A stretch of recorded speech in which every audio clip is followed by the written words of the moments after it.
by 18, I was thinking, well, if acting doesn't go very well, my parents are telling me that I should go to university and have a backup plan. So, but full-time university meant that I would have had to miss on all the auditions and possibilities that I need to do as soon as possible in a way.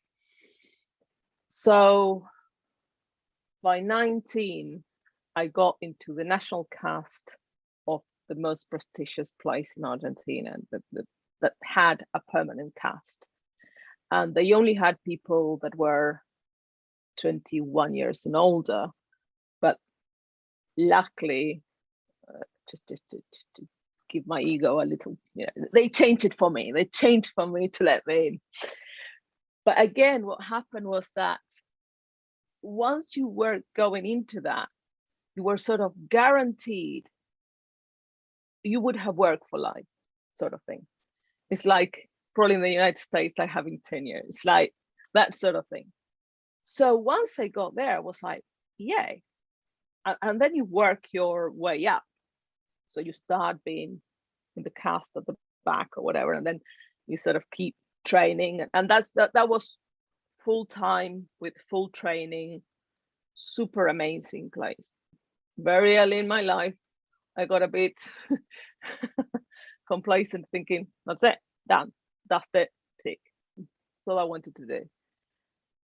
Government change, and in a turn of events nobody could predict, they completely dismantled the whole permanent cast and whatever. They took it out. Years, probably centuries of that, being there, who would have thought, didn't exist anymore. So I didn't go to university as I was going to do medicine. And then I didn't have the backup plan of like, yay, So anyway, I was lucky that my career went really well. I specialized in musicals and it was going really well. Musicals weren't common in Argentina.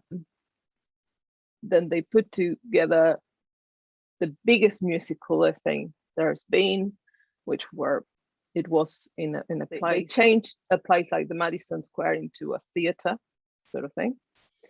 Now we have this sort of arena things where we have concerts, but at that time I'm talking about, I think it's our 30 something anniversary of that, 35, 30 something.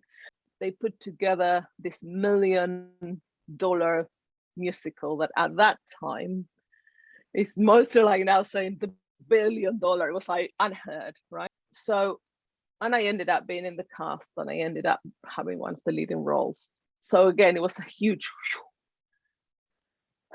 and we toured and we were celebrities, and not like now, because when you are well known as an actress at the theater, only the people that go to the theater know you, sort of thing. But it was huge. And then they wanted models instead of actresses. So instead of wanting all the curriculum, all the work you have done, whatever, they wanted models. They didn't care if they knew how to act or whatever. So it changed. And I wasn't that well adapted for change. I thought I had organized my life as far as it changed within parameters that I thought it would change, that I could predict it will change. Like 3 to 6 months of having no work, that was, kind of normal. You would say for that, you will do other jobs. If not, that was fine. And tons of actors had no work. So we're now competing also for roles that are very small or they didn't even exist. And it was very hard. So I went and I worked in a surgery for a while and answered the phone, and I found myself very lost, very, very lost. And I actually had my first panic attack around that time. I couldn't take this huge change in life, and I couldn't understand what to do. Things were all seemed to be going wrong in a way. And so I saw an advert for educational plays in English that were musicals, and they had a very, very bad pay, but it was monthly paid. So I went around and they look at me and they said, well, we don't take people that have the type of experience you have because we know you're going to go soon. So I have to beg for them to take me, and I promise them I will stay. So after quite a lot of begging, I stayed, and I stayed a few years. I actually stayed like 4 years. If that didn't happen, I wouldn't have met Michael, my ex-husband, and probably I wouldn't be here today. So we came here with a play we wrote for schools. We had an amazing time for a year and a half. We did really, really well. And then it was, well, this is really not, if we're going to stay, I want to go back into journalism, and I need like a proper job. We can't be like having, a gig here and a gig there, and then we don't know what's going on. So he did. And I went into probably one of the biggest depressions that I had. I had medication. I put on a lot of weight. I felt really lonely. Those days, all we had was, I was just learning to do emails. I didn't even know how to use a computer. And if I didn't, my mom knew less than that. A call to Argentina was like 5 minutes, was like £20 or something. So it was one call a week. And I missed them dearly. And I was alone because we had no friends. So Michael makes will go to study, to work or whatever. I was completely alone. And I tried everything I could find. I tried NLP and I tried and some things really helped me out. So all this was new, was coming out, new things, but I always tried and studied. And that's one thing I said, that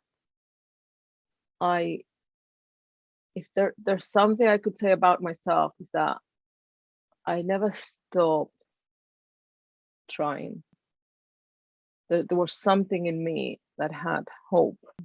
It took me several years. My daughter is 17 now, and I had no friends. So I was really going around on my own. And I remember my wife used to say, you wait until you have that baby, because that baby is going to be the way to meet friends, have conversations, have things in common. And it really was. I had my baby and I would walk around and people will stop and start chatting as like, oh, so cute, how old is she? And all that. Little groups, and that was the start of realizing that I was gonna really stay, but doing something different. I had to give up absolutely everything, because in London they were asking me, the managers were asking me for, I don't know if you call them managers, but they were asking me, they wanted to see me in London perform. And I said, well, this is why I'm here, because I need you to find me something so I can basically get some work. Latin American accent wasn't trendy. So they told me that if I have a Pakistani accent or if I have an Indian accent, I will be probably more sellable as an actress. But my accent wasn't. Probably today would. But at that time, Latinas were not. So that huge dream, that huge thing that I thought was who I was, had to go. And I thought, well, I love teaching. Luckily, I have a certificate that allowed me to teach Spanish. And I trained. I have to train again because a lot of studies and equivalents weren't the same here than there. So I have to redo a lot of things. And I did. And I taught Spanish for several years.